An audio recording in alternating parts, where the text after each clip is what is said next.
Wait, what's that noise? What the fuck is that noise? Did you not realize who you were? No, I'm Liam Billingham. I'm George Fragopoulos. I'm Michael Carroll. And this is Oeuvre Busters. Oh, son of a bitch. We gotta change the name of this show. This is Oeuvre Busters, and Michael Carroll is drinking the red wine. Liam? The red wine. What are you drinking? Yeah. I finished my bourbon. And I'm having coffee at 11:23 p.m.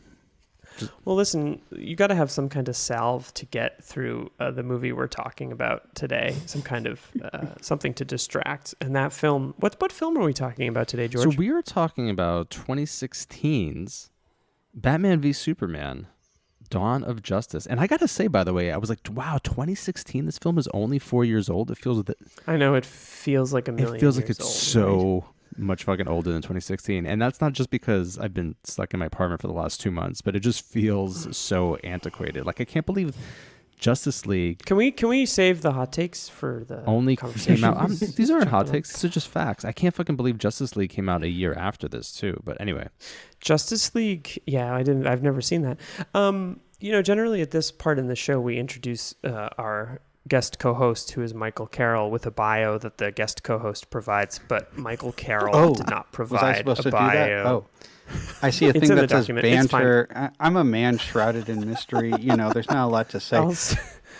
Well, let's save it for the end when we talk about your burgeoning. That sounds perfect. When we talk about your burgeoning podcast. Mike, how are you doing though? You're good?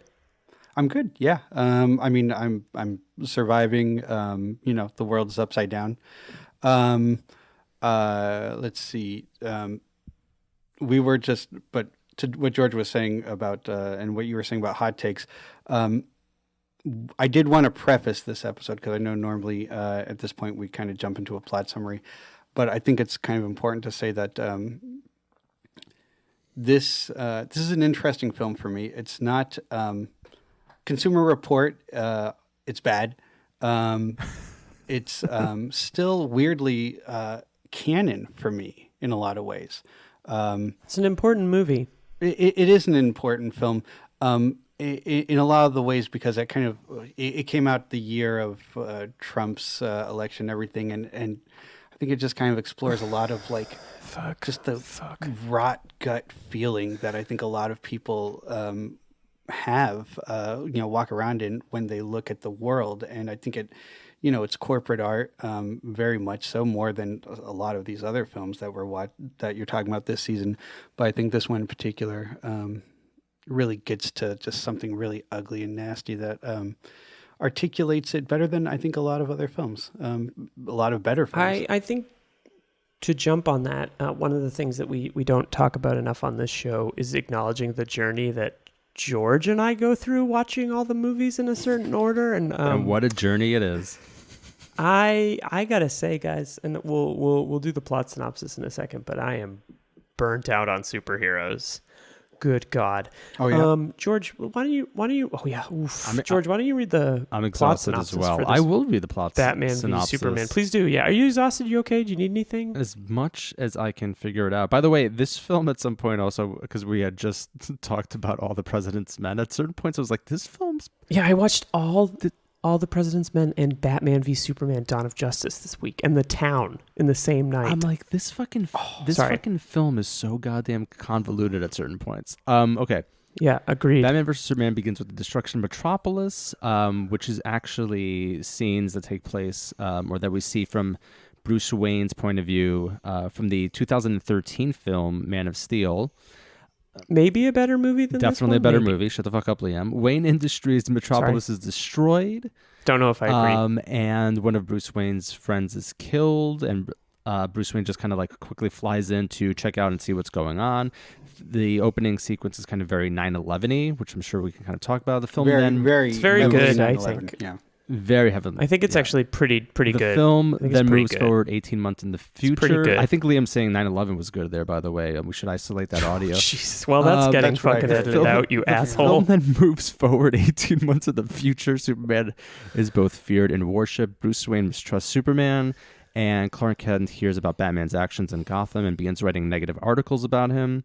We're then introduced to Lex Luthor. We should say that Clark Kent is actually the alter ego of Superman. Just in case. Wait, spoiler alert. Sorry, what? Shit, yeah, we should have also prefaced it with a spoiler there. Maybe we could edit that out as well. We're then introduced to Lex. Can we edit out the car alarm that's going off? We're then somewhere? introduced to Lex alarms? Luthor, played by Jesse Eisenberg, who discovers kryptonite in the Indian Ocean, which is kind of a leftover from I think Zod's. that's Mark Zuckerberg. I think that's Mark Zuckerberg. Shut the fuck up, Liam. We're a leftover from Zod's plans. Bruce Wayne eventually steals kryptonite from Luthor to use it against Superman. He also at this point steals some files that he discovers the existence of metahumans, which is obviously leading up to... I know, can you say metahumans without laughing? Which leads to... Human! Is obviously kind of a precursor to Justice League. He also meets Wonder Woman at this point, but obviously we don't know she's Wonder Woman yet, but obviously we do. And then Luthor frames Superman for blowing up a whole bunch of U.S. politicians. He creates Doomsday by using Zod's corpse. This is, by the way, is only like the first 45 minutes of this film. Luthor then kidnaps Clark Kent's mom. Is it 45 minutes? I get so lost when I think about the timeline of shit here. It's a complicated Luthor movie. then kidnaps Clark Kent's mom to use her as a pawn against Batman because he wants basically Superman to kill Batman for him. They fight, and then they discover that their moms share the same name, and that's when they team up to fight. Literally, that's when they Spit take. team up to fight against Doomsday and Luthor, and Superman is killed in the battle against Doomsday, and Bruce Wayne and Wonder Woman at Superman's funeral. We got to do something. I think we've got to create a league of justice, which is not exactly what happens, but pretty much what happens. And that's how the film fucking ends. Roll credits. Very, very quickly, this film stars... it was directed by Visionary Zach Snyder director Zack of Snyder. Dawn of the Dead. I think he is a visionary. I'll say it. 300, Dawn of the Dead, Sucker The Punch. Owl Sucker movie? Punch. That Watchmen, which has Alamo? one of the greatest trailers of all time. The Owl Alamo. movie, Legends of Gahul. Oh, the owl. Oh, the Owl, and it stars Henry Cavill as Clark Kent / Superman, Ben Affleck Academy Award-winning as Bruce Wayne writer-director / Ben Affleck. Batman.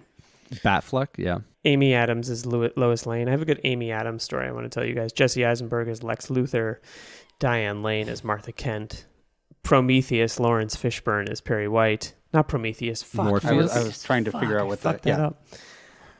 Jeremy Irons as Alfred Pennyworth, Holly Hunter as Senator June Finch, and Gal Gadot as Diana Prince, and Scoot McNairy as Wallace lovely to Keith, see the him. great Scoot McNairy. Can I ask this question? Whose body would you rather have? Ben Affleck's or Henry Cavill? George Fragopoulos. Well, I mean, in the film, Liam. It goes without one of saying. them's a Kryptonian, so probably him. No, and one of them. I just mean the actors, jacked physiques, because I'm gonna go with Gal Gadot. I'm gonna go with Gal Gadot. so you could touch yourself. That's my choice. I mean, was asking about- what's the argument for going with Affleck as opposed to Cavill? Because Cavill's Affleck is just younger. surprising. Affleck is surprisingly. Oh yeah, I guess you're right. But Affleck is surprisingly beefy in this. Yeah, He's a beefcake. He That is guy's a very beefcake. nice. He's always been a stocky beefcake. Batman, which Yes. I appreciated. I didn't Yeah. appreciate a lot, but I appreciate What do you guys that. think? What do you guys think of this movie, Michael? Michael, what do you think of this movie? I also wanted to say really quickly, I'm glad you're here to talk to us with this movie because you can approach it with the degree of gravitas. Well, I was going to say that And there were also, two names that were missing from the cast. One of them was Callan Mulvey, who plays the KG Beast. He plays Anatoly Knaviez.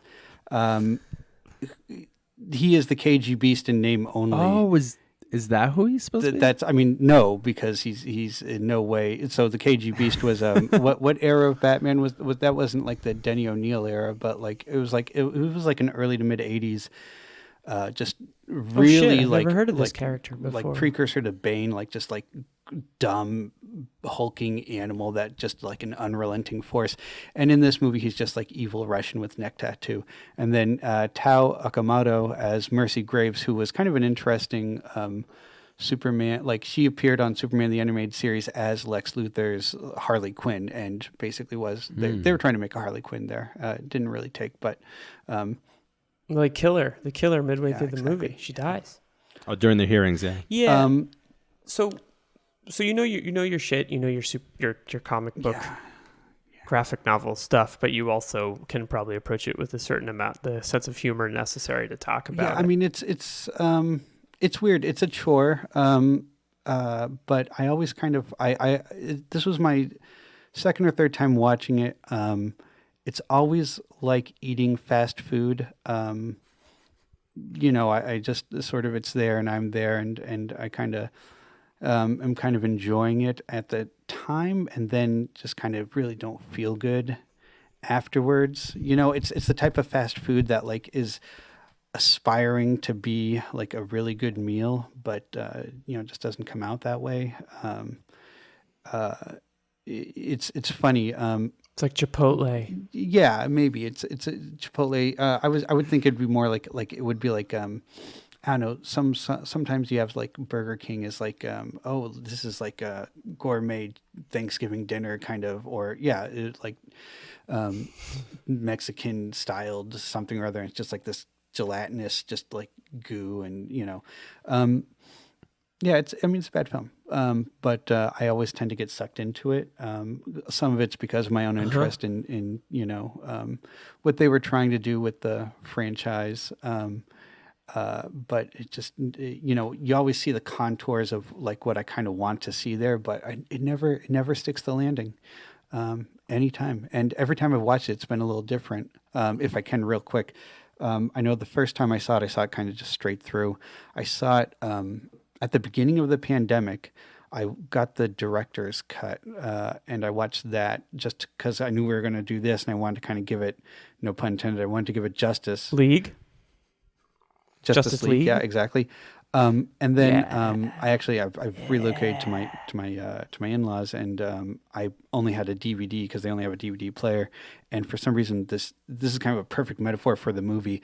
I had just got this DVD new, and yet it still had scratches on it. Like I took it out of the plastic, it had scratches on it somehow, and so.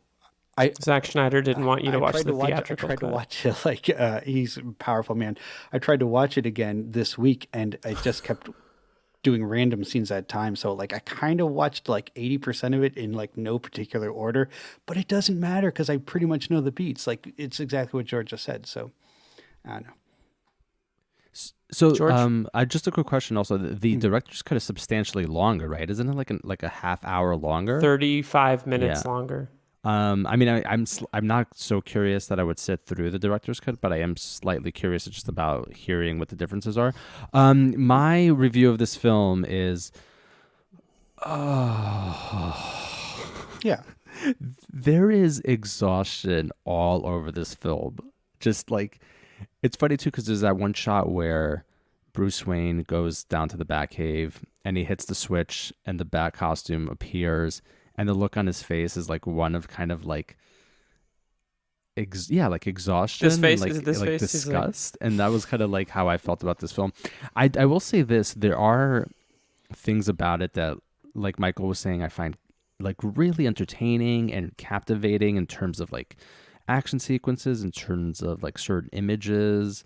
I like Ben Affleck as great. Batman. I think he's the best. I love Jeremy Irons. I don't mind Henry Cavill. I like Amy. I think Cavill's I like good. Amy Adams. Sorry. But overall, this film is just, it feels, and I think Michael could say a little bit more about this because I'm sure he has theories.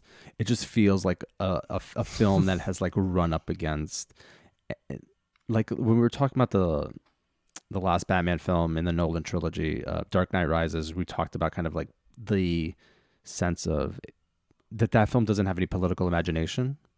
Mm-hmm. And this film also, which I still disagree with. This film also feels the same way. Like it has no sense it's not imaginative. It's exhausting. It's just exhausting. It itself is exhausted of ideas, and then in turn it exhausts the audiences.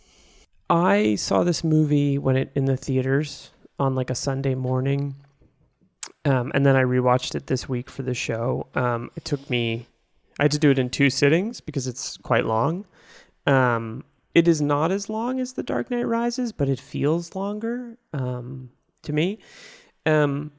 I generally, when we create a document to take notes for this movie, I often will write a bunch of garbage, and then I'll sort of try to compact, like I'll write down quotes, I'll write down things that interest me, and then I'll try to take that information and turn it into a cogent thought to share with you guys.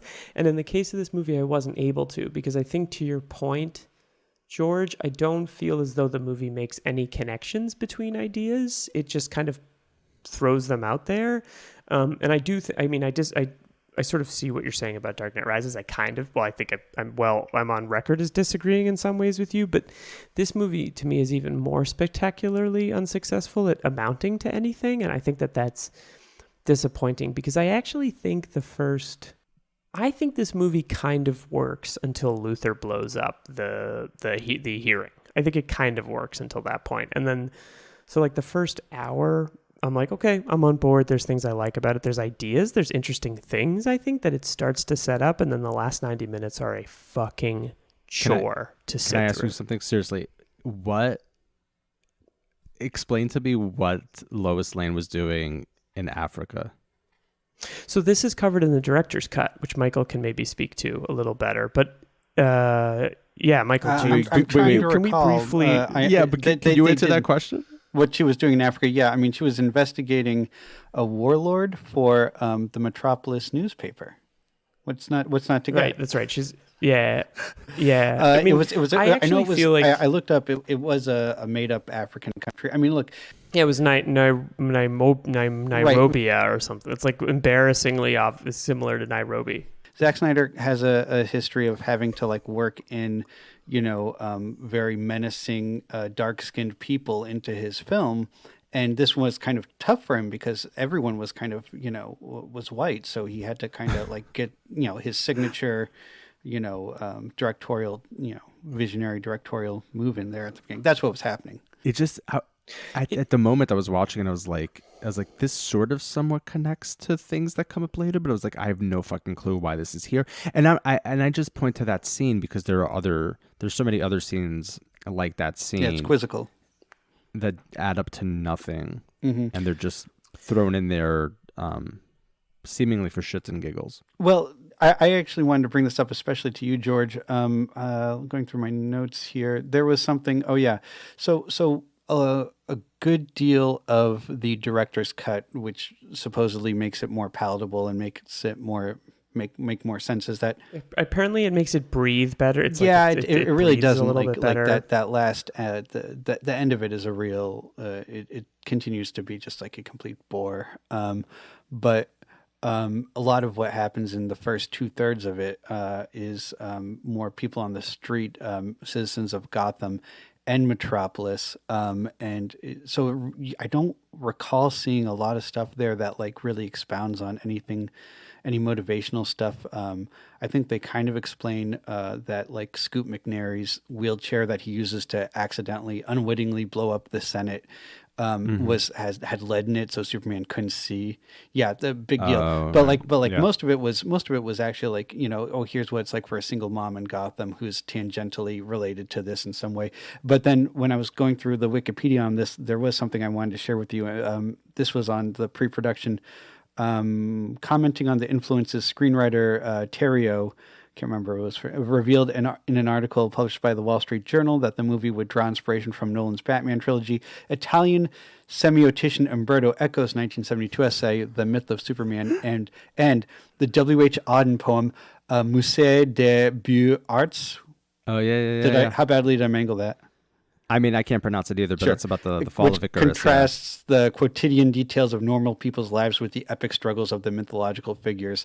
I mean, you could see them trying to do that, but it just doesn't. Yeah, this is kind of what I sort of appreciate about them. Like, and again, like I think that I was thinking about this earlier, whereas like I feel like part of the the conversations that George and I have continually had about these movies, and I think I think it's a good idea. Maybe if George, at some point, we can go into this a little bit more when you talk about the political imagination or the political imaginings of the movie. But I feel like I'm generally pretty comfortable with all of these movies being like a variation on a theme. Like I kind of want my cake and eat it too. I mean, I kind of want something new, but I also am very happy when they kind of hit the greatest hits a little bit. But I also understand, like, which probably speaks to a nostalgia, which these things all have to kind of hit on to make money. But I think, George, you generally want something a little more. Well, I think you want what is good for it, which is a more original take on the tale, or something new that we haven't seen before a couple times, which I think is a good. I do sort of appreciate some of the things this movie seems to be doing. I don't know if it's doing them well, but I think it's worth talking about. Being as this is a Batman podcast, I'd like to start by talking a little bit about Batman. I like the first 12 minutes of this movie quite a bit. I like Schneider's variation on the Wayne murder, in that I think it matches with the character that we see later in the movie, and that like if the Burton version is kind of like smoky and atmospheric and film noir, it informs who the Joker is in the movie, and in the Nolan one it's kind of about this petty criminal. In this one, the murder of Bruce Wayne's parents is so like absolute, and like we have no sense of who kills the parents. Like, we have this close-up of the pearls. It feels like, yeah, if this is how this murder played out, of course the person that comes out of it is going to be a cynical, angry fascist that brands people when he catches them. Like, I think that's kind of interesting. And I like the take on Batman in this one as like a cynical, angry, washed up lunatic. And I think Affleck is quite good in it. Well, do you want? Okay, so we want to do like our Batman interpretation feelings now. Yeah, I think so. I think it works pretty well. I don't think it works in the second half of the movie, but I don't think much works in the second half of the movie, because I don't think the pivot, hinging on Martha as the name is really just like. It's funny that I actually do kind of think that weirdly works in a stupid superhero movie where nothing actually really matters. Like that was actually kind of like a contrived, interesting, touch. But to me, it feels very contrived. But I think maybe everything in this movie feels a little contrived. Yeah. If I can, please. So I worked through a lot of feelings about Ben Affleck on a show with a friend of ours, Annie Malamet, where we talked about Chasing Amy. But it was funny that when you started talking about doing a Batman series, I thought, oh, I should talk about this because this is sort of the other half of Affleck's career that I find so haunting. So I think Affleck always comes off as stupid, like not really dumb, but just like he's stupid and mean. And I think that his best roles were in Dazed and Confused and Mallrats, and I think that reality kind of jumped the shark when he became a leading man. I've never actually kind of like thought he came off as a very empathetic figure. I think in a proper like universe, he would just be like the guy who like pantses Adam Sandler, and that would be like great. So That's like a what bully. He should be doing. Yeah, exactly. But just like all those other guys ended up being on The West Wing, like Affleck is. Yeah. So. He's a really interesting Hollywood movie star in a weird way, I think. Just bizarrely famous and like rises and falls. Anyway. Yeah. As a Batman, I mean, he definitely like it puts a same level of like love into it that he did in Daredevil, in a movie that was just as like like dead end. Oh, he's right. He was Daredevil. Jesus Christ. I think this was interesting. I think it was maybe the first angry Batman we've seen on screen. Yeah. Which isn't necessarily a bad move. I think there's some like when it does get to Justice League, if Justice League had worked, then he would have kind of been a really good straight man to like zany Flash and like boisterous Aquaman. It didn't work, but you could see on paper how it could. But Affleck just kind of makes it difficult to take seriously. because he's supposed to be Batman. Did you, just real quick, did you see the Way Back? I didn't see The Way Back. I've been interested in The Way Back. The movie. Did you like it? It's great. Yeah. It's really, I mean, it's like if you can get behind what it's doing, it's like mwah, it's like perfectly done, and he's quite good in it. I mean, I'm not like a sports drama guy, but No. George, are you watching TV while we're recording this podcast? I am, yeah. I'm watching something far more entertaining than our podcast. No, I have the film playing in the background, and I'm like looking at one of the only scenes that I actually enjoyed, and that's the fight scenes between the two of them towards the end. Oh, I hate them. Well, I hate did them. like They're terrible. No, I Let's talk a actually little like the fight between them. It's when they get to Doomsday. Yeah, I enjoyed the fight between them as well. It's when it ends with the Martha thing and the Doomsday thing where it turns into a cartoon. But the fight between them I thought was kind of cool. I like Affleck in this. Yeah, I mean he's kind of actually the highlight for me, and I like the fact that it's kind of this jaded, older, more cynical, exhausted iteration of the character. It's just really interesting to think about also that like Affleck's not that old. I think he was like in his like early to mid 40s when this came out, maybe like 41 or 42. So obviously older than. They age him up a little bit, I think. Yeah. Well, I mean, I think he's supposed to be that kind of like age range, but yeah, this is obviously he's older than his father ever was. Yeah, that's right. It harkens to like this is the closest we'll probably ever get to a live action Frank Miller Dark Knight Returns. Yeah, probably for the best. Yeah, probably for the best. Yeah, I agree. And I think kind of like those touches are interesting because that's clearly where like the older Batman is coming from, and also kind of the visual kind of representation of the character too, with the armor and like the bat suit. So the Batman stuff in this for me works the best. Although I texted you too, and I hate the goddamn origin story. Why do we need it again? Because I think it serves to define the character, because we know who he is, but this is a different take on the character. It's pretty shored up by like the beginning credits, right? I mean, like was there much that? Yeah, it's fast. I think that's it's only 5 minutes. It's only but it's still it's just like for me it's exactly, it's table setting in the worst possible way. Like said to me from the very beginning, like we have no fucking ideas. Right. Well, yeah. Like, no, this movie. You're coming. Yeah. I mean, I want to blame. And this is why, like, I'm not saying that like Zach Snyder doesn't have. This is also the difference between like I wouldn't use the word visionary. Like Liam uses the word visionary. I would use the word style. He has a style. No, he has no vision. Yeah. It is so reified that it becomes this like. Like even like let's say when 300 came out, you could look at it and be like, wow, that's like it's a fascist nightmare. Yeah, no, of course, it's a terrible film. But what I'm saying is like, oh, okay, there's something interesting. I've never seen that before. Cool. It now at this point, it's become such a thing that if it had any sort of, let's say, novelty or power to it in the beginning, now it's just fucking nothing. It's meaningless. Yeah, I mean, I would argue that there was never much there. Fuck this film. I mean, like, what if we did Dawn of the Dead, but the zombies can run? Holy shit, like. I'm gonna push back in the sense that like we can sit here and talk about how much like I mean I think that Zach Snyder has a specific thing that he does. I also think that like whatever. We're still talking about a corporate product. There's still going to be a ton of control over it. You're not ultimately going to get like a vision from a filmmaker. I think that is what to me makes the Nolan version so admirable. But like we have to kind of remember when we talk about these things that they are a corporate product, and as such, they're compromised. Yeah, I mean literally they're Justice League is like he gets switched out.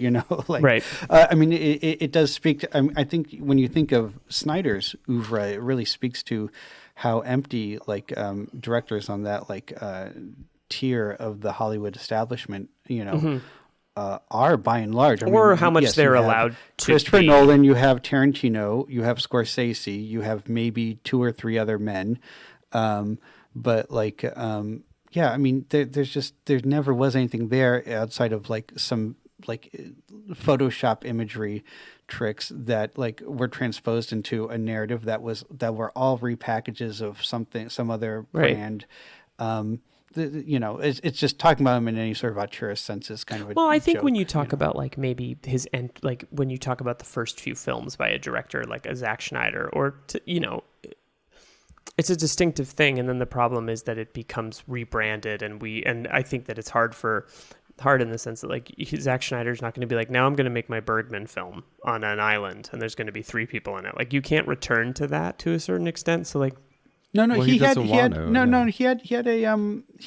was it The Fountainhead? He had an Ayn Rand adaptation that he had been touting for a long time as something that he was trying to do, and I think had Justice League not been such a fiasco. Right, but my point is that like when you're operating at that level, it's not like you're going to be able to be that distinctive, if that makes sense a little bit. Like I just think it's like was the first time we in the arc of the show where we've had to really reckon with studio product, and studio product is not a Cassavetes movie. You know what I mean? Like I think it's important to keep in. But I'm surprised that like even in Schumacher, you didn't feel like that like this is a product of a studio. I mean, like Batman and Robin, like they specifically like tweaked. Yeah, but a great deal of stuff to like, or no, I guess it was Forever. They tweaked stuff like in response to Returns to make it. I think McDonald's specifically had like input into the script and production and do you ever think that like Joel Schumacher made a lot of big movies, but I also think that like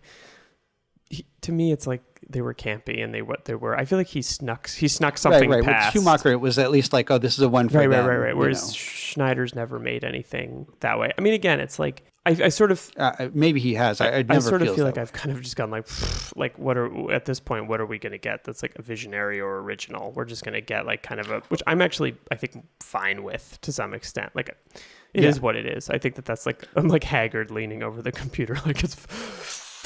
Right. Okay. So let me if I can I talk about like my take on why I think this is an interesting film. Please. It's only taken you 30 minutes. I'm just kidding. I know. This is a film about crisis mismanagement on 3 levels. Textually, it's 2 protagonists improperly summing each other up. There are catastrophic results. The production. There's this DC movie franchise which kind of faced a really major threat by the MCU kind of becoming more fully realized. I mean, Iron Man came out the same year as The Dark Knight. The Avengers comes out as the same year as The Dark Knight Rises. So it's not, like their flagship character kind of was able to kind of hinge on. Can I just drop something in real quick to add to that? I remember conversations about Batman v Superman happening like a decade ago with Wolfgang Petersen set to direct the movie. Do you remember that? I think it was 2 decades so it's been ago, in conversation for a long time, and the fact that it ended up being and then, not Wolfgang Petersen is very interesting to me. Right. So then this film, but another thing that's interesting about the production of this film was that there was sort of an arms race with Captain America Civil War. Right, a much better movie. I remember and kind of, you could argue, a much less ambitious film. But at any rate, you could see like in the following the shitty just film blogs that just regurgitate what studio announcements are, oh, there's going to be Black Panther. Oh, well, then there's going to be Wonder Woman. Oh, well, we have Spider-Man. Oh, well, we have we just casted Aquaman. So both films kind of had to steroid. They're weirdly kind of the same plot, but they had to steroid up and fast. And one of them felt really seamless, and one of them I've struggled to remember Wonder Woman is even in this film. I mean, I know it. She's actually kind of a weirdly highlight, kind of a weird highlight of the movie, in my opinion. She does nothing for me, and I didn't like her film. Oh, I love the Wonder Woman movie. It's delicious. Yeah. But then also the milieu, of course, sort of what I was saying at the beginning. This film is 2016 to me. I mean, I remember at the end of that year when John Oliver did his hot take on his show where he's just oh yeah, what a shitty year. And I remember kind of being at that point, Trump just got elected, and I was oh yeah, it was a shitty year. Fucking Ghostbusters was a weird fiasco, and they're what were the other reasons that year was awful? Brexit. Brexit, yeah. I mean, just piles and piles of This is a shitty year. It sucked. Just melees, yeah, and Yeah, and I feel like this film really kind of like got to the core of it, and in no small part, Mnuchin, we should say, Axl and Rose's it's a shame that we got bitch. this. Yeah. What was Axl that? Rose went after him on Twitter this week, and it was pretty amazing. Oh yeah, That's amazing. Yeah. well, I mean, yeah, because he's a fucking. But yeah, monster. but this is just. I mean, I think to your point, like this does feel like a very 2016 movie. Like, it's just so heavy and overburdened, and. But also, it shouldn't have been that No, it bad. shouldn't.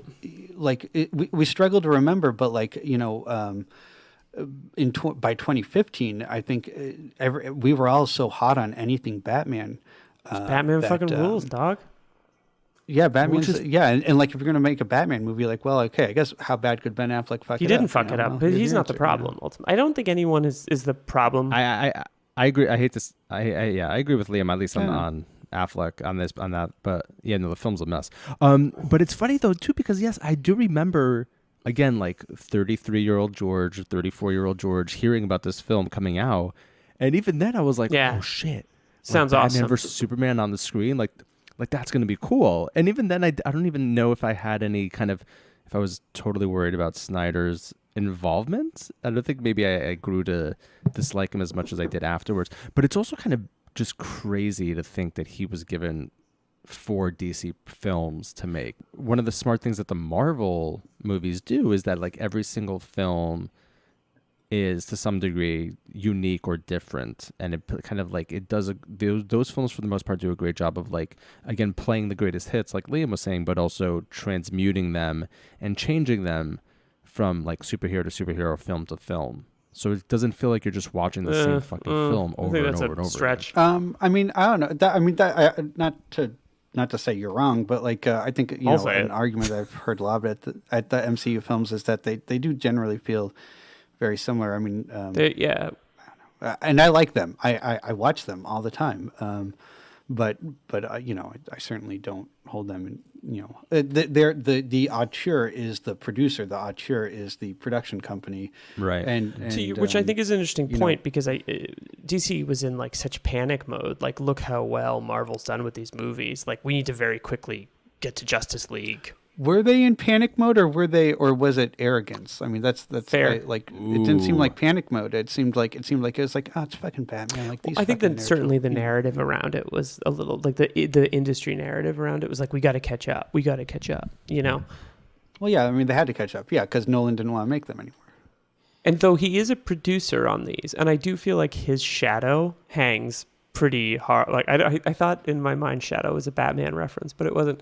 His phantasm really, hangs over these movies in a kind of like, they feel like bad versions of Nolan movies where there's also like unrealistic shit going on. Like Nolan would never make a movie with Superman. It's just not his speed. You know what I mean? Like, he's not going to direct that movie. He's not going to make a movie with Doomsday, but he's clearly involved in some way. I think this is the last movie he's credited as a producer on, because I think he was probably like, I'm good. Goodbye.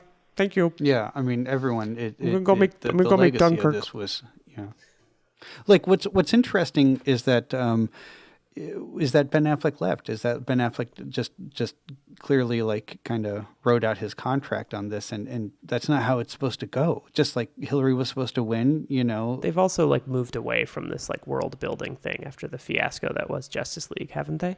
I don't know. Like, it's not transparent. I mean, like I know. The Flash movie kept having production problems. Aquaman came out, I guess. They made Aquaman. They have another Wonder Woman whenever they, put movies out again. Yes and no. I mean, they just did Birds of Prey, which I guess was a flop. Did you see it? People who, I didn't get a chance to. It's My wife saw it. It's great. I watched it last week. It's like a breath. It's an actual comic book movie. It's a breath of fresh air. We're going to do a brief little episode on it. I think it's great. Yeah, I'm looking forwed to hearing what you say about it. Loved it. It's delicious. It works really well. Yeah. Grimdark. I'm looking at my notes here. I keep going back to that. I mean, getting into like what makes this film not work. It feels a little juvenile to even like pick on this film. I mean, like when it came out, there was like a lot of like people picking on it, but like it does feel like it's like picking on like some high school students, like poetry or something like that. Like that little high school student, because it's Zach just Snyder. so stupid. Yeah. Let's talk about what might work about the movie. Is there anything that works for you guys about this movie? I do think the motivation, the opening sequence of the point of view stuff from Bruce Wayne, like the man on the street, and the way the film does a great job of instilling a certain kind of sense of fear and awe regarding Superman and about the power he possesses. So I think it does a really good so much. Oh, I disagree totally. I think it's great. I just think it does a good job of that, and I do think kind of again like the that opening sequence of like Bruce Wayne like realizing kind of the power that this individual has. I think that works well. I was about to say something that I hate, but let me just I like that, so that's good. I think that's interesting. I think it conveys that fear well. And there was something else that I wanted to say too, but I could just I want to hear Michael say why he hated it. Real quick, I'm with you, George. I like the making strange of Superman in this movie, like the idea of being like, can we trust this guy? Is this guy good? Because Superman for so long, and again, like I'm not a comic book devotee, and this is maybe where I deviate a little bit. Like I kind of like, oh, they're doing the costume. That's cool. I don't need it all to link up perfectly. I like the idea of maybe us not being sure if Superman's a threat or a good guy. I think that's interesting. My favorite thing about this entire movie, and I think it's great, is the white title that says Metropolis, mankind is introduced to the Superman, because it intentionally is calling back to 2001. Like it's such a clear 2001 thing that I'm like, this feels very appropriate. Like it's kind of this like ubermenschy kind of like strange, like what the fuck is this reference? I wish the movie had leaned into that stuff a little bit harder, as opposed to just being this like nihilistic. There's a need to kind of like update, like having Eisenberg play Luthor, like this kind of like hip, kind of like innovative startup. Whereas like I wish it had just been like almost leaned into the austerity of being like a movie about two myths confronting each other, as opposed to being like, let's orchestrate this absurd African thing. Like Lois Lane is doing this investigation. We have no idea what she's doing. Like I wish the movie had like boiled itself down to a minimalist approach where it's just like two titans clashing in the sky, and it would have fucking ruled. And instead, and I think this is to some extent, I love the movies of the Nolan effect, where it's like, but we have to make it gritty and we have to make it grounded. And it's like, I'm sorry, it's a movie literally about like a god and a fascist fighting in the sky. Like, let's just make that movie. Let's make it 95 minutes long and like have it kick ass. The problem is these movies feel this need to be about everything, and I think that sucks. Right. No. I like Superman. And let me back up here. Batman. One of the things that makes Batman really work is that he can be plugged into anything.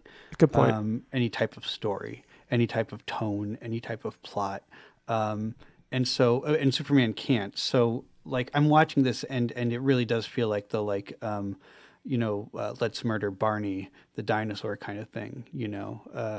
It's sort of like I'm watching this, I'm thinking like, oh man, what if he did do like a Barney movie, it would be like really showing like what a dinosaur looks like, or like the Transformer, like the Michael Bay Transformer films, like really getting into like how a car turns into something that moves like a robot. Who the fuck cares? It's like, this is for kids, and it just feels really juvenile to take that figure who has kind of an interesting mythos. It's just not for a mindset that's like older than like 8, and that's fine.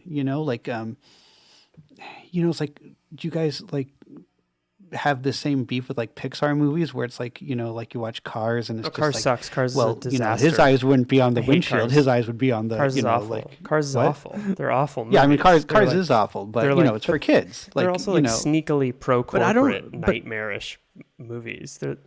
Cars is a bad example, but you get my point, right? Like, but this also goes back to something that like Liam was saying too, which again I take some umbrage with about like the idea of like, oh, You it's take just some corporate what? product, or like, oh, it's just You a take kids some film. what?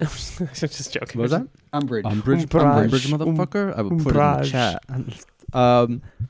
But just the idea that let's say I listen. I mean, like, I to some degree, I agree with you, Michael, in the sense that okay, like these are like this is a film about an alien and a guy But who it's just also up as an a American bat myth. fighting. Sorry, I just wanted to add that in there. Right, yeah. But also just that, like, I feel like those kind of sometimes approaches like prevent critique, or let's say at least kind of agreed, 100%. it. Yeah, I Okay. agree with that. No, can Yeah. you expound on that? That's Well, just the idea. Let's say I've been that, in like, my own head with this movie for so long, for like the last like week or so. Well, So I'm just Talk I mean, dirty just, to like, us, for George. example, like the Pixar example. Like there can be, let's say, you can have good Pixar films like WALL-E, sure. or you could have like terrible Pixar films like Cars, and that there's also, I think, something like to be the said end of about- WALL-E. or like the end of WALL-E, yeah, where it turns into like a kind of Does it? fascist Fatphobic, parable. Yeah. I don't remember. It's been a long time. Oh yeah. Work will set you free. Oof, I don't remember. Okay. Anyway, Yeah. I'll take your word on it because George says everything is a Good opening. fascist parallel. It's true. Salo is a too. fascist parallel. this is great. because Dunkirk I is a listen to your fascist guys' parallel. podcast. And I'm just generally like agreeing with George all the time. So, But this is also again like Shouldn't have had these you kind on. of like binaries have come up before. So like, for example, like one can say that this, like, I could let's say objectively, I could say like I had fun watching fun. This was a piece of entertainment. This is a movie that exists. and it didn't bore me, but it's still a bad movie. yeah, And I think like it doesn't like the sit same- well with you. You know. well, I think Yeah. And I think also the same thing could be said about like politics when it comes to movies. Like you could be like, this was a great movie. So but can its I politics ask you? are This is shitty. probably like a Yeah. 3-season conversation that we've never really had, which is great. So when you say a movie is bad, is a movie bad to you on a visceral level because it's not well done in your opinion, or is it bad to you because you don't agree with what it has to say? It seems to be for you 2 levels, right? Yes. Sorry. For me. Yes. You talking to me? No, I don't think it has nothing to do with. I think that's what I'm trying to say. Like, I don't think it has very little to do with what it's trying to say. But that's like the political argument, right? Where like again, you could let's say make the argument that something is a good work of art, even though its politics are fucked up or problematic. Okay. The Nolan films Yeah, that we sure, just sure. discussed. Sure. Yeah. I just wanted to make sure I understood. Death Wish 3, which Mark which Frank Miller, clearly was leaning on when he was doing his iconic runs. So the reason I was just curious because I think I think that you can. It's an interesting thing when we talk about these movies because I do agree with you, George. Even though I have this sort of cynical perspective of like it's a corporate movie, like that does get away from like talking about something or critiquing something from perspective. I just think that there's part of me that when I watch these movies go like, it's not like we're getting a vision from anyone because they're so tossed over and turned over and noted and like controlled by an entity that wants ultimately for these things to make money and do it in the least offensive way. Like it's kind of amazing that this movie exists in the form that it does because it's just so maudlin and so dark and so. But it's not dark. It's not dark. It's dark, but it's but that's what I'm. and it even ends on. But like that's a kind of what I'm. Because it's dark. I'm not like sitting here being like, God, it's like a Hungarian film, but it's like it's almost unpleasant to look at. Like they didn't like. Yeah. I mean, it's just so like soul crushingly heavy and yet superficial that's why I'm kind of confused by like just like the approach to Superman. Why watch a Superman movie? And not want to indulge in like the fun, fun, yeah. Like you guys talked about, you talked with Sean Mannion about Donner Superman, like why not have like scenes where he's flying with Lois Lane? Don't do that exact scene, but just meet the character where he is. It's just I think that's if they had something to say, I would be kind of inclined to give it its say, but it just doesn't have anything to say. It's just like, whoa, wouldn't it be weird if this guy could actually do this? Like, I don't know. It's frustrating. Can we talk about George, we've talked a lot about things being reactionary. Can we talk about what I think is the most reactionary line in all the Nolan movies combined with this movie in the universe, which I think gets at the heart of the emptiness of this movie? There's a moment to me, it's so reactionary, where Ben Affleck is talking to Jeremy Irons. I hate Alfred in this movie. I think it's a terrible choice. Like, I like kind of the idea of Alfred as like alcoholic investigator, but like he does nothing in the movie. And it's like, I feel for Jeremy Irons. But there's a part, I feel for Jeremy Irons. He has a line, Batman has a line that's something like, how many good guys are left? He's like, yeah, Alfred, but how many good guys are left? And you're like, what are you talking about? It has no meaning. What is he referring to? It just feels so like, yeah, everything's bad now because it's bad. And like, at least in the Nolan movies, there's a sense of escalation and like a cause and effect. This movie just drops itself into like the sad zone. And we're like, I feel like that line is almost like a dog whistle to like bullshit, shitty people who think that the world is terrible in many ways, but like it almost feels a little bit like, yeah, gay marriage, that sucks. Like, it's so reactionary. It's so rooted in nothing, but like shitty people can hold on to it. Right. Like the history that he depicted in 300. You right. know, it's just so empty, exactly. It's just Neanderthalic, really, and despairing. And, yeah, that's the thing. This movie's so despairing. Like, how do you get pleasure out of it? That's what I'm kind of befuddled. You get what? And fascinated by. How do you get pleasure out of watching? Well, that's kind of what I meant, Mike. I don't think I said it clearly, but there's nothing pleasurable about the experience of watching this movie unless you're like a masturbating white supremacist Neanderthal living in a cave. Right. Did the Batman's frequent use of guns bother you guys at all? It certainly, it's just sort of like there are some basic like constructs of the character that like it's so weird. Like he will still have like the pearls flying out of his mother's neck off of her when she gets shot. He'll fetishize all this like minutia, but like something that actually like really has like a lot of like reverberation for who the character is and has for years and decades and really like the Dark Knight Rises chipped away at this too in a way that kind of bothered me. But it's just like it's and I'm not like an anti-gun person. Kind of gun. It's three guns behind you. It's they're all pointed. But just as someone who's a fan of like Batman, it's just like he doesn't use guns. He like that's kind of, and it's just funny that like this isn't fan fiction. This is Time Warner AOL kind of creating the text of what like they are saying Batman is as an IP. In 2016, and it's like, oh yeah, no, he'll use a fucking. There's guns on the Batmobile, and he has a shotgun in the end for some reason, and yeah. It's funny you should also say that fan fiction thing too, because I do remember like one of the hot takes about Man of Steel that was kind of interesting was that like after that there were that final battle with Zod. Like really kind of freaked out a whole bunch of people because of how violent it was, in the sense like clearly like they were laying waste to the city, and that there were like a whole bunch of hot takes about like, well, why would Superman be that kind of hero? Like, why would he let like this city get wasted in his pursuit of trying to defeat this individual? So I think it's one of the things that I also thought was kind of intelligent, at least about this film, is how it called back to that. Those arguments and kind of incorporated them a little bit into it feels very the film contemporary. It felt like market research. It felt like fan fiction. Right. It felt like just like whatever that new Star Wars was and how it responded to The Last Jedi. That it just was just like they are responding to like and we were watching The Dark Knight recently, and I remember watching that for the first time and thinking.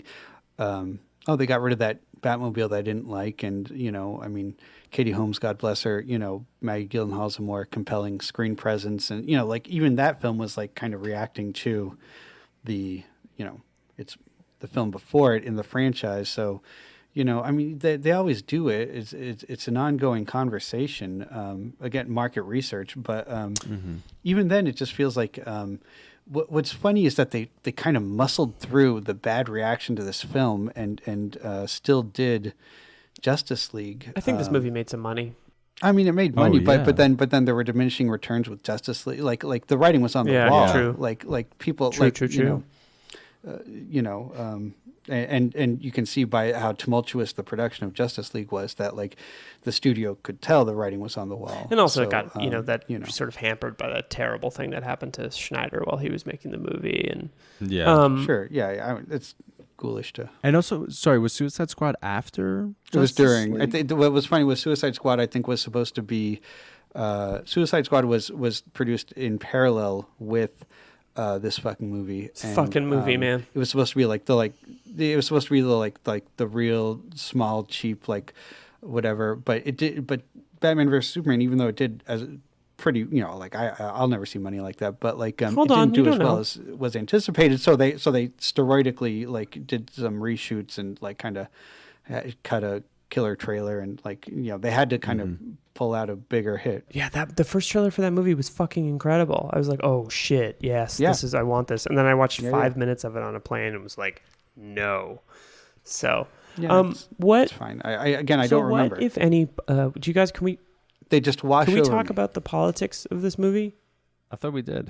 Well, we did and we didn't. No. Like, what do you got? I mean, I don't really know. I actually think it's maybe the fact that we talk about this very reactionary line, but like, in some way, I think, and this is not a good thing. I think it's almost devoid of a political anything. I think it's just kind of like, it's sort of like nipping at the chafes of the Nolan movies where it's like, oh yeah, Superman could be bad, but he's also bad. How much faith do we put in these people? Like they spend so much time getting like real news anchors to be in this movie and all of them say nothing. Yeah, I was actually thinking that's a weird like callback to the Dark Knight Returns, to Miller's like kind of iconic Dark Knight Returns where it was sort of the media was supposed to be like a sort of like Greek chorus. And yet, because they can't do anything like low key, like as opposed to like Tim Burton's '89 Batman, like it has to be like just Anderson Cooper and like fucking a bunch of like named. Do they get Wolf? Is Wolf Blitzer in the movie? Probably. Well, I mean, he's in Mission Impossible Fallout, the greatest action movie of the past 15 years. Neil deGrasse Tyson's in it. That's crazy. I do that. It's crazy to me. Yeah. George. Yeah. I was watching this and I was thinking, oh yeah, that person's been Me Too'd. That person's been Me Too'd. Who got Me Too'd? I know Neil deGrasse Tyson got Me Too'd. Who else got Me Too'd? Oh, there was I'll tell you. I'll look it up later and put it in the show notes. It was Charlie Rose. Oh yeah. Oh yeah. Yeah, that's right. Charlie Rose is interviewing. Yeah. I'll say that having listened to the season you guys are doing, you're the one. I'll pause it. Yeah, it's you. My thought has been that the Batman film franchise, not but the film franchise has been just an opportunity for neoliberalism to have a conversation with itself about how it sees itself. There was, I think, like growing up, there's, we're all the same age. I think there was like a George is 55 kind of like rumor that like 55 in October, please. Yeah. That like the reason why Batman is the only superhero that we can ever do is because in the 90s, like the only reason why the only superhero movies that came out were Batman movies was because it's just too crazy to do to do like a proper Superman movie or a Guy Gardner movie or Guy Gardner, whatever. Ooh, good like stuff. But you just watch like any like 5 minutes of any of those Schumacher films, and it's just like, oh no, you could do like you could make this any fucking superhero, like it's got that sweep and it's got that scope. But with Batman, it is an opportunity for like altruistic, wealthy people to kind of tell stories about themselves, and they don't have to center that that's who they are. Yeah. And I think that actually that's very similar to how the MCU works. I mean, that's why Iron Man, in part, kind of, what Batman brings to the table in a DC comic, especially like, in the 80s or 90s, as opposed to, is that he's like kind of like a smart guy, a cool guy. But there's just something that's different that like in the movies leading up to this. And then they kind of had to confront that in this film because There's just a completely different tone, and some of that is and sorry if I'm getting too scared here, but I think that the mythos of Batman is so heavy, and when he's in a Justice League comic, like most of it gets jettisoned. It doesn't fucking matter. You don't really need like the butler. You don't really need like a lot of like the melancholy. He's just like the guy who's in charge. Yeah, exactly. Yeah, just rubbing in your face. And it was just a weird fuck up that they had to kind of like really like lean into the Batman backstory, or the Batman milieu. Because he, like I said, he kind of he's a Swiss Army knife. You can just put him in a Justice League movie. Contrasting this film, the film that I would counter this with, which I really liked, was Batman Brave and the Bold meets Scooby-Doo. It's really fun, and it's really fun as like a Batman movie. Look, I have a fucking 2-year-old, I've been watching and rewatching all this stuff, and I think that it's a very underseen film, but the Scooby-Doo gang has their own journey that they go on. Batman has to finish a mystery that he had hanging over his head since his year one days. Probably 2016, honestly. And it's just fun. Not and aware of Diedrich it. Bader. Yeah, Diedrich. Well, are you guys familiar with the Batman, the Brave and the Bold animated series at all? So Diedrich Bader, who was, I think you might know him from like Drew Carey, and he was like the neighbor in Office Space, and I think he does the voice of Batman, and he's a great Batman. He's just a notch below Kevin Conroy. He's really fun, and you almost never see Bruce Wayne. He's almost always in his mask. The premise of the show was always that he was just like dealing with like the expanded DC universe, and so you kind of got to like play with like different like pockets of OMAC, the one man army corps, is a recurring character. Aquaman is very gregarious, and he's really fun. It's a fun show. And then their one like 90-minute movie that was made for, I don't know, like Cartoon Network or whatever. Yeah, he meets Scooby-Doo and the gang, and I don't know, it's just like a breath of fresh air. And it was funny because I was stuck in quarantine with my kid, and I was in this absurd situation where like we would be watching these cartoons, and I would just be like, oh God, I can't wait for this kid to go to bed so that I can turn off this show that I like, so that I can put on the same thing but with stuff I don't like, which is supposedly more serious. Anyway, yeah. Well, yeah, I mean, but that again, that answers my or that goes back to my point I was trying to make about like, it's not necessarily the medium, let's say, or it's not necessarily the subject matter, but how that subject matter is represented. Right. So that you could have like a fucking children's film, he's obviously putting that quotation marks, version of this, but it could be a much better piece of entertainment. Yeah. Yeah, exactly. I like the themes do not go, they're not as ambitious with the themes or anything like that, but the themes it goes for, it like realizes. Yeah, but again, I think also like just going back to the politics or the supposed lack of politics in this film that Liam asked about.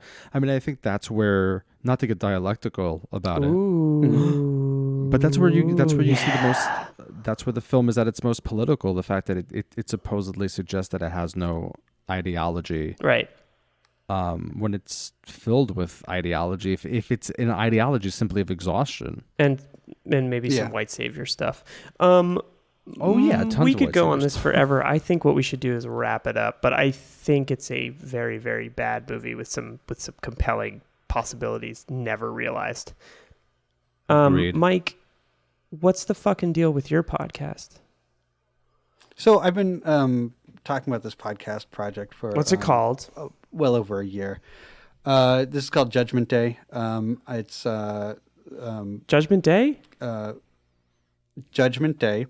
It's a podcast where I have a different guest on every week, and we talk about a series of films that the guest can speak about with a certain amount of passion, and we take those 3 films and compare them to Terminator 2. And the first episode is, the show's you're not publishing yet. So the first recording I did was with Liam, and this was actually like months ago. It literally took a pandemic for me to be able to like sit down and like make myself. How can we get updates on it? How can we hear about it? Should we follow you on the gram or the Twitter or the? I'll put something up. I'll put something up very soon, and I'll have you, and I'll give it to you to put in the show notes. Which films did you discuss, Liam? We did Big Lebowski, we did Chinese Bookie, and we did Happiness. We did a Nice. Gazara. And I should say because I think I brought her up earlier was Annie Malamet. Her podcast. She was another guest, and her podcast is Girls. She's been on this show Giallo. too. I think I said her name, but not her. Yeah, and she has been on the show. I think only Lebowski. I think I would only maybe take Lebowski over T2. Right. There's no right answer. No, there is a but right it's- answer. it's And a Killing fun a Chinese kind of- Bookie is a better movie than Terminator 2. Get the fuck out of my face. Then clearly you have not seen Terminator 2. I love Terminator 2. Liam, have you seen Terminator 2? I never. I don't even know what it is. I'm Liam. Mike, this has been great. Thank you for having us. Thank you. Thank you for having Yeah, us. Mike was Thank awesome. you for Thank having you. us. Yeah. And No, thanks for having us. Mike, on your show. And we'll include some info. We'll include your online information on the in the show notes. I'm Liam. The metadata. Shut the fuck. The metahumans. I'm Liam Billingham. I'm George Exhausted Fragopoulos. I'm Michael Carroll. It was. Oeuvre Busters. Yay. Answer the call. Da-da-da-da. This I love was the way Mike pronounced Oeuvre it. Busters. All right. Or something.